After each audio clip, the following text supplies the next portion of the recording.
പ്രിയമുള്ളവരെ, ഇന്ന് നമുക്ക് തന്നിരിക്കുന്ന ധ്യാന വിഷയം യോഹന്നാന്റെ സുവിശേഷം 19 അധ്യായം അതിന്റെ 30 തിരുവചനമാണ്. പിതാവിന്റെ കരങ്ങളിൽ ആത്മാവിനെ സമർപ്പിക്കുന്ന ഈശോ, അതാണ് നമ്മുടെ ഇന്നത്തെ ധ്യാന ചിന്ത. ഈശോയുടെ ആത്മസമർപ്പണത്തെ പ്രത്യേകമായി 2 വചനങ്ങളിലെ 4 കാര്യങ്ങൾ ചേർത്ത് വായിക്കുമ്പോഴാണ്, ധ്യാനിക്കുമ്പോഴാണ് ആ സമ്പൂർണ്ണ സമർപ്പണത്തിന്റെ പൂർണ്ണത നമുക്ക് മനസ്സിലാക്കാൻ സാധിക്കുന്നത്. ഒന്നാമത്തെ വചനം യോഹന്നാന്റെ സുവിശേഷം 17 അധ്യായം അതിന്റെ 4 തിരുവചനം. അതിലീശോ 2 കാര്യങ്ങൾ പറയുന്നുണ്ട്. അവിടുന്ന് എന്നെ ഏൽപ്പിച്ച ജോലി ഞാൻ പൂർത്തിയാക്കി. 2, ഭൂമിയിൽ അവിടുത്തെ ഞാൻ മഹത്വപ്പെടുത്തി. 2ാമത്തെ വചനം ഇന്നത്തെ ധ്യാന വിഷയം തന്നെയാ. യോഹന്നാന്റെ സുവിശേഷം 19 അധ്യായം അതിന്റെ 30 തിരുവചനത്തിൽ ഈശോ 2 കാര്യങ്ങൾ പറയുന്നുണ്ട്. എല്ലാം പൂർത്തിയായി, ആത്മാവിനെ സമർപ്പിച്ചു. പ്രിയമുള്ളവരെ, പിതാവായി ദൈവം പുത്രനെ ഏൽപ്പിച്ച ജോലി മനുഷ്യകുലത്തിന്റെ വീണ്ടെടുപ്പായിരുന്നു. അതിനുവേണ്ടി അതിദാരുണമായ അതിഭീകരമായ പീഡാസഹനങ്ങൾ അവിടുന്ന് സഹിച്ചു.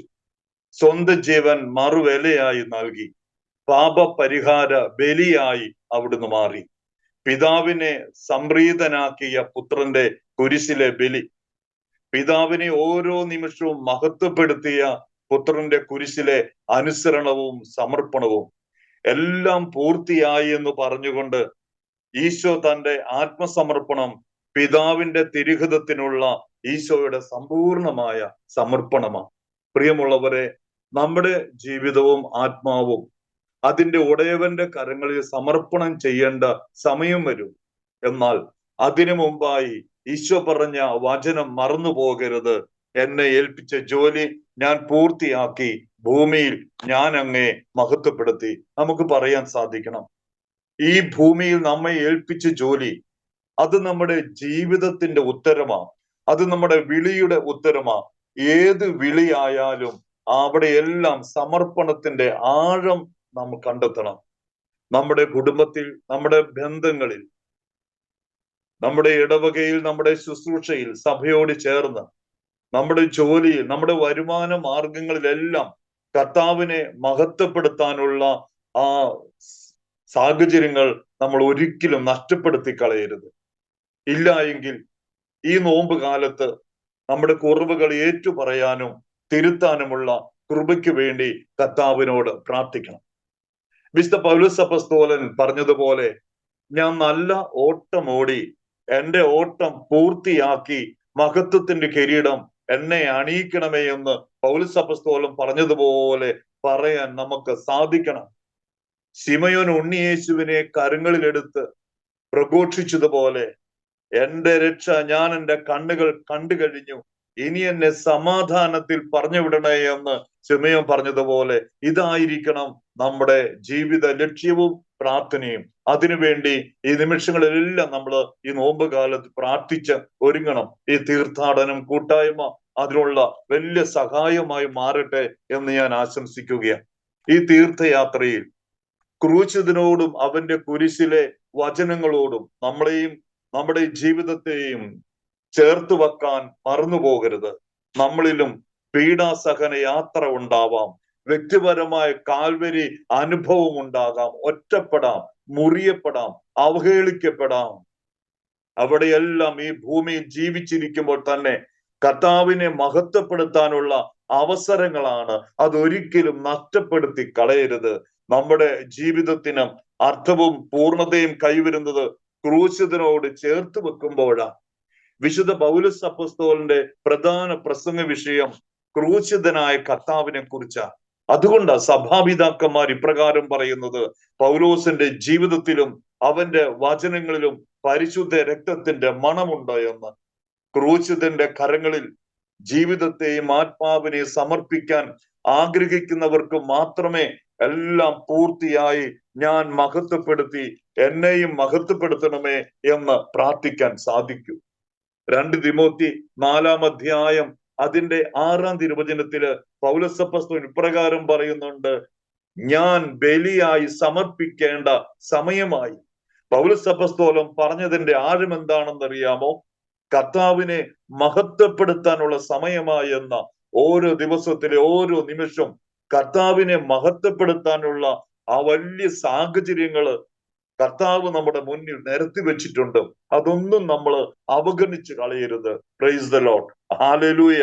പ്രിയമുള്ളവരെ, എല്ലാം പൂർത്തിയായി എന്ന് കുരിശിൽ കിടന്ന് ഈശോ പറഞ്ഞപ്പോൾ കർത്താവിന്റെ സ്നേഹത്തിന്റെ പൂർണ്ണതയും വെളിപാടും കുരിശിൽ നാം കാണുകയാണ്. കർത്താവിന്റെ സ്നേഹത്തിന്റെ നീളവും വീതിയും ഉയരവും ആഴവും കുരിശിലെ ബലിയിലെ ആത്മസമർപ്പണത്തിൽ നാം കാണുന്നുണ്ട്. ഒരിക്കലും അവസാനിക്കാത്ത, വിട്ടുപിരിയാത്ത, ഞാനും നിങ്ങളും പാപം ചെയ്തുകൊണ്ടിരിക്കുമ്പോഴും അളവില്ലാതെ, അതിരില്ലാതെ, ഏതൊരവസ്ഥയിലും യാതൊരു വ്യവസ്ഥയുമില്ലാതെ എന്നെ സ്നേഹിക്കുന്ന കർത്താവിന്റെ സ്നേഹത്തിന്റെ നീളം കുരിശിലെ ആത്മസമർപ്പണത്തിൽ നാം കാണുന്നുണ്ട്. കുരിശിലെ വിരിയപ്പെട്ട കരം പോലെ ഈ ഭൂമിയോളം വിരിയപ്പെട്ട, നിറയപ്പെട്ട് കിടക്കുന്ന കർത്താവിന്റെ സ്നേഹമുണ്ടല്ലോ. നീ ലോകത്തിന്റെ ഏത് കോണിലായാലും ഏത് അവസ്ഥയിലായാലും കർത്താവ് നമ്മളെ സ്നേഹിക്കുന്നുണ്ട്. ഈ സ്നേഹത്തിന്റെ വീതി കുരിശിലെ ആത്മസമർപ്പണത്തിൽ നാം കാണുന്നുണ്ട്. പ്രിയമുള്ളവരെ, യോഹന്നാന് സുവിശേഷം 3-ാം അധ്യായം അതിന് 2-ാം തിരുവചനത്തില് നിക്കോദെമോസ് ഇപ്രകാരം പറഞ്ഞു, റബി, അങ്ങ് ദൈവത്തിൽ നിന്ന് വന്നവനാണെന്ന് എനിക്കറിയാം.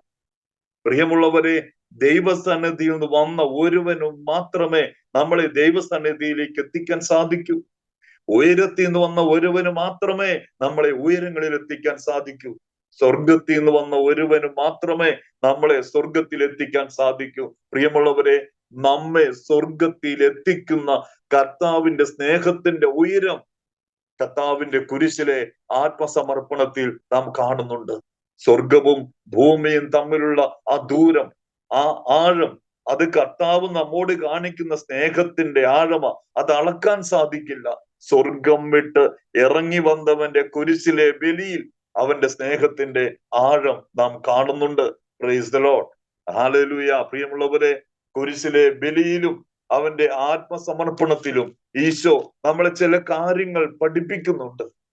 ഈ നോമ്പ് കാലത്ത് കർത്താവ് നമ്മളെ പഠിപ്പിക്കുന്ന ചില കാര്യങ്ങൾ: കുരിശിൽ കിടന്ന് സ്നേഹിക്കാം, കുരിശിൽ കിടന്നുകൊണ്ട് പ്രാർത്ഥിക്കാം, കുരിശിൽ കിടന്നുകൊണ്ട് ക്ഷമിക്കാം, സഹിക്കാം, കുരിശിൽ കിടന്നുകൊണ്ട് വീണ്ടെടുക്കാം, കുരിശിൽ കിടന്നുകൊണ്ട് കർത്താവിനെ മഹത്വപ്പെടുത്താം. പ്രിയമുള്ളവരെ, കർത്താവ് നമ്മളെ പഠിപ്പിച്ചു തരുന്ന ഈ കാര്യങ്ങളൊന്നും മറന്നു പോകരുത്. എബ്രായ ലേഖനം 12-ാം അധ്യായം അതിന് 2-ാം തിരുവചനത്തിൽ ഈശോ പറയുന്നുണ്ട്, പൗലോസ് പറയുന്നുണ്ട്, വിശ്വാസത്തിന്റെ നാഥനും അതിനെ പൂർണ്ണതയിൽ എത്തിക്കുന്നവനുമായി ക്രൂശിതനെ മുന്നിൽ കണ്ടുകൊണ്ട് വേണം ഓടാൻ. എല്ലാറ്റിന്റെയും പൂർണ്ണതയിൽ എത്തിക്കുന്നവനുമായത് യേശു ക്രിസ്തു, അവന്റെ സ്നേഹം മാത്രമാണ്. അതുകൊണ്ട് നമ്മുടെ ജീവിതത്തിൽ, നമ്മുടെ വിളിയിൽ സമർപ്പണത്തിന്റെ കാപട്യം നാം ഉപേക്ഷിക്കണം. ക്രൂശിതന്റെ ഏറ്റവും വലിയ വേദന എന്താണെന്നറിയാമോ? നമ്മളെ ജീവിതത്തിലെ കാപട്യമാ, അവിശ്വസ്തതയാ. അതുകൊണ്ട് കാൽവരിയിലെ ഈശോയാണ് സമർപ്പണത്തിന്റെ പരിപൂർണതയെന്ന് സത്യം മറന്നു പോകരുത്. ക്രൂശിതൻ തന്റെ തിരുമുറിവുകളിലൂടെ നമുക്കായി എല്ലാം ഊറ്റിത്തന്നവൻ മുറിയപ്പെടുമ്പോൾ പങ്കുവെക്കാൻ ഈ നോമ്പ് കാലത്ത് നമ്മളെ വിളിക്കുകയാണ്. പിതാവ് തന്റെ പുത്രന്റെ ആണിപ്പഴുതുകളിലൂടെ നമ്മളെയും ഈ ലോകത്തെ നോക്കിക്കാണുമ്പോൾ നോമ്പുകാല വിളവെടുപ്പിന് നമ്മെ വിളിക്കുകയാണ്. പ്രിയമുള്ളവരെ, ഈശോ ആത്മാവിനെ സമർപ്പിച്ചതുപോലെ ഏതു നിമിഷവും നാം ഒരുക്കമുള്ളവരായിരിക്കണം എന്ന് ഈശോ നമ്മളെ പഠിപ്പിക്കുന്നു. ലൂക്കായുടെ സുവിശേഷം 12-ാം അധ്യായം 37 മുതൽ 43 തിരുവചനത്തിൽ ഈശോ നമ്മോട് പറയുന്നു, എപ്പോഴും ഉണർന്നിരിക്കണം, എപ്പോഴും ഒരുങ്ങിയിരിക്കണം, എപ്പോഴും ജോലിയിൽ, അതെ, വിളിയിൽ നമ്മൾ വ്യാപൃതരായിരിക്കണം. ഇത് സമർപ്പണത്തിന്റെ യോഗ്യതയാണ്. പ്രത്യേകമായി ഈ ഹോളി ഹോം മിനിസ്റ്ററായിരിക്കുന്ന കർത്താവിന്റെ തെരഞ്ഞെടുക്കപ്പെട്ട, വേർതിരിക്കപ്പെട്ട എല്ലാ മക്കളോടും ഈശോ പറയുന്നു, നീ ഒരുങ്ങിയാൽ പോരാ, നീ മറ്റുള്ളവരെ ഒരുക്കണം. നീ ഉണർന്നാൽ പോരാ, നീ മറ്റുള്ളവരെ ഉണർത്തണം. നീ മാത്രം വിളിയിൽ ആഴപ്പെട്ടാ പോരാ, മറ്റുള്ളവരെ ഈ വിളിയിലേക്ക് നീ ആഴപ്പെടുത്തണം. അതുകൊണ്ട് എപ്പോഴും തിരിച്ചറിയണമേ, നമുക്കുള്ളതെല്ലാം ക്രൂശിതന്റെ സമ്മാനമാ. ക്രൂശിതൻ തരാത്തതായി നമ്മുടെ ജീവിതത്തിൽ ഒന്നുമില്ല. നാം നേടിയതെല്ലാം കർത്താവിന്റെ കുരിശിലെ ആത്മസമർപ്പണത്തിന്റെ ഫലങ്ങളാണ് എന്ന് മറന്നു പോകരുത്. നമുക്ക് പ്രാർത്ഥിക്കാം. കുരിശിന്റെ വഴിയിൽ 12ാം സ്ഥലത്ത് നാം ഇപ്രകാരം പ്രാർത്ഥിക്കുന്നുണ്ട്: കർത്താവെ, അങ്ങേ ദഹനബലി അങ്ങ് പൂർത്തിയാക്കി. എന്റെ ബലിയും ഒരിക്കൽ പൂർത്തിയാകും.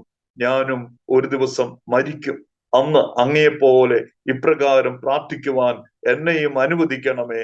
എന്റെ പിതാവേ, ഭൂമിയിൽ ഞാൻ അങ്ങയെ മഹത്വപ്പെടുത്തി. എന്നെ ഏൽപ്പിച്ചിരുന്ന ജോലി ഞാൻ പൂർത്തിയാക്കി. ആകയാൽ അങ്ങേ പക്കൽ എന്നെയും മഹത്വപ്പെടുത്തണമേ. ആമേൻ.